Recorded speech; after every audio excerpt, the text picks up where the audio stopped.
4월 17일 오늘 만나 성경 말씀은 창세기 26장 16절에서 18절 말씀입니다.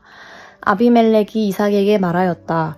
우리에게서 떠나가시오. 이제 당신은 우리보다 훨씬 강하오.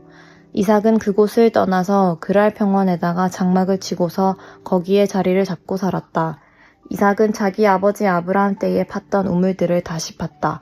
이 우물들은 아브라함이 죽자 블레셋 사람들이 메워버린 것들이다. 이삭은 그 우물들을 그의 아버지 아브라함이 부르던 이름 그대로 불렀다. 아멘.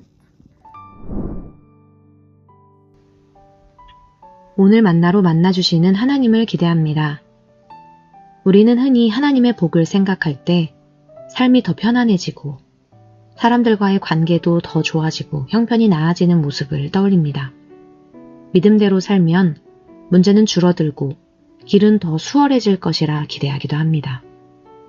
그러나 우리의 실제 삶은 그 기대와 다르게 흘러갈 때가 많습니다. 오히려 하나님을 믿고 바르게 살려고 애쓸수록 예상하지 못한 불편함과 긴장을 경험하게 됩니다. 오늘 말씀에서 이삭이 그러했습니다. 그는 분명 하나님의 복을 받은 사람이었습니다. 12절 13절 말씀입니다. 이삭이 그 땅에서 농사를 지어서 그 해에 100배의 수확을 거두어들였다. 주님께서 그에게 복을 주셨기 때문이다. 그는 부자가 되었다. 재산이 점점 늘어서 아주 부유하게 되었다. 이삭이 농사를 지었더니 풍성한 수확을 얻었고 삶은 점점 더 풍요로워졌습니다. 그런데 아이러니하게도 바로 그 복 때문에 문제가 시작됩니다. 주변 사람들이 그를 시기하기 시작한 것입니다. 14절 말씀입니다.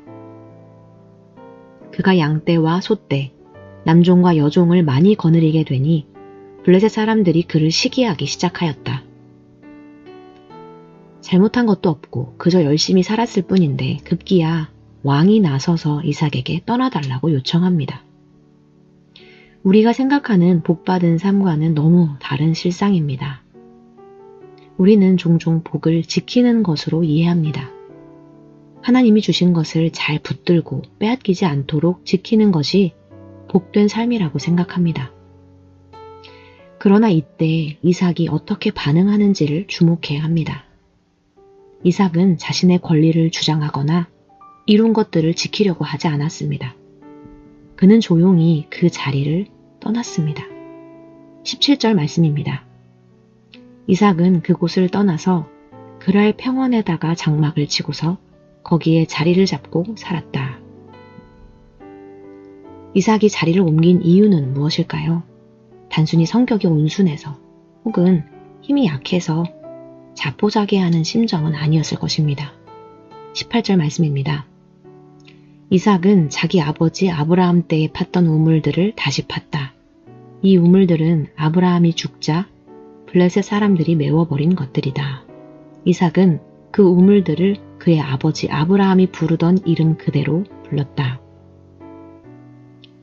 이삭은 옮긴 자리에서 아버지 아브라함이 팠던 우물들을 다시 파고 그 이름을 그대로 부릅니다.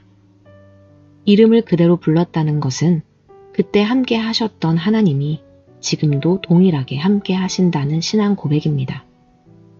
단순히 과거를 회상하는 것이 아니라 과거에 역사하셨던 하나님이 지금의 자리에서도 동일하게 일하고 계심을 붙드는 믿음의 표현이었습니다. 상황은 달라졌지만 하나님의 약속은 변하지 않았다는 믿음의 고백이었던 것입니다.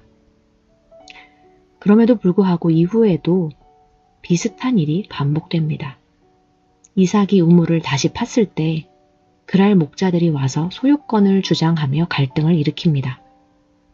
이삭이 또 다른 우물을 팠을 때에도 사람들이 와서 시비를 걸었습니다. 갈등 상황은 한 번의 포기로 끝나지 않았습니다. 떠났는데도 문제가 반복되었습니다. 믿음으로 내려놓았는데도 상황이 바로 좋아지지 않았습니다. 이 지점이 우리의 현실과 너무나 닮아 있습니다. 우리는 한번 결단하면 모든 것이 해결되기를 기대합니다. 한번 내려놓으면 더 이상 갈등이 없기를 바랍니다. 그러나 신앙의 길은 그렇지 않습니다. 같은 문제가 반복되기도 하고 이해되지 않는 상황이 계속 이어지기도 합니다. 그럼에도 불구하고 이삭이 계속해서 새로운 시작을 이어갈 수 있었던 것은 상황이 아니라 하나님을 신뢰하고 있었기 때문입니다. 이삭은 문제 가운데 하나님을 만나게 됩니다. 24절 말씀입니다. 그날 밤에 주님께서 그에게 나타나셔서 말씀하셨다. 나는 너의 아버지 아브라함을 보살펴 준 하나님이다. 내가 너와 함께 있으니 두려워하지 말아라. 내가 나의 종 아브라함을 보아서 너에게 복을 주고 너의 자손의 수를 불어나게 하겠다. 하나님은 상황이 다 해결된 후에 나타나신 것이 아닙니다. 여전히 불안정한 여정 속에서 반복되는 갈등의 한가운데에서 이삭에게 다시 약속을 확인시켜 주셨습니다. 하나님은 문제가 사라진 자리에서가 아니라 문제 한가운데에서 함께 하심으로 자신을 드러내십니다. 그런데 바로 그때 놀라운 일이 일어납니다. 그를 떠나게 했던 아비멜렉이 다시 찾아왔습니다. 그리고 이렇게 말합니다. 우리는 주님께서 당신과 함께 계심을 똑똑히 보았습니다. 그래서 우리는 우리와 당신 사이에 평화 조약을 맺어야 하겠다고 생각합니다.